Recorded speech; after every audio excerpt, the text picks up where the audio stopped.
ہم نے کئی ویڈیوز دیکھی، لوگ چھتوں پہ لگا رہے ہیں، کمروں میں، اپنے ڈرائنگ رومز میں ایون گرو کر رہے ہیں. کیا چیز اس میں حقیقت ہے اور کیا چیز جھوٹ ہے؟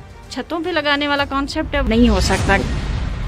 نیچرل چیز نیچرل ہوتی ہے، اور کنٹرولڈ انوائرمنٹ میں یا آرٹیفیشل انوائرمنٹ میں جو چیز تیار ہوگی اس میں وہی فرق ہوگا جو دیسی مرغی اور بریلر مرغی میں فرق ہے. کس طرح کی زمین اس کے لیے سوٹیبل ہے؟ جو زعفران ہوتی ہے وہ ایک بڑی طاقتور چیز ہوتی ہے، اور وہ ایسی ہی زمین سے نکل سکتی ہے جو زمین طاقت رکھتی ہے. سیفران کو ایک اسپیشل جو کنڈیشنز چاہیے ہوتے ہیں، ایک ٹراپیکل ٹیمپریچر ہے، اس ٹراپیکل ٹیمپریچر میں سیفران جو ہے سوٹ نہیں کر سکتا. ٹیمپریٹ ٹیمپریچرز میں سوٹ کرتا ہے، جو ہمارے جو شمالی علاقہ جاتا ہے وہاں کی یہ فصل ہے اوپن میں. پنجاب اور سندھ کی جو کلائمیٹ ہے وہ ان کو سوٹ نہیں کرتی. اس پہ کس کس طرح کے خرچیاں؟ جو زیادہ کاسٹ ہے وہ بلبس کی کاسٹ ہے، جس کو مطلب جو اس کا سیڈ ہوتا ہے، تقریباً 10,000 بلبس لگائے جاتے ہیں ایک کنال میں. ہر سال یہ تھوڑے سے ملٹیپلائی ہونا شروع ہو جاتے ہیں، پھر یہ اپنی سائز گرو کرتے ہیں. آپ کا 1 ملین کا خرچہ صرف بیج پہ آتا ہے، اور وہی بڑا خرچہ ہے اس پہ. اتنے عرصے میں اتنا منافع ہو سکتا ہے؟ زعفران کو ریڈ گولڈ کہا جاتا ہے. اچھے مارجن کے ساتھ جو سیل ہونے والی کراپس ہوتی ہیں، یہ ان کراپس میں سے ہے. فارماسیوٹیکل ہماری کمپنیز ہیں وہ اس کا استعمال کرتی ہیں. یہ ایسی کراپ ہے کہ اس کی مینٹیننس بہت کم ہے. تو اگر آپ نے 1 ملین بلبس پہ لگایا ہے تو وہ آپ کے تیسرے سال میں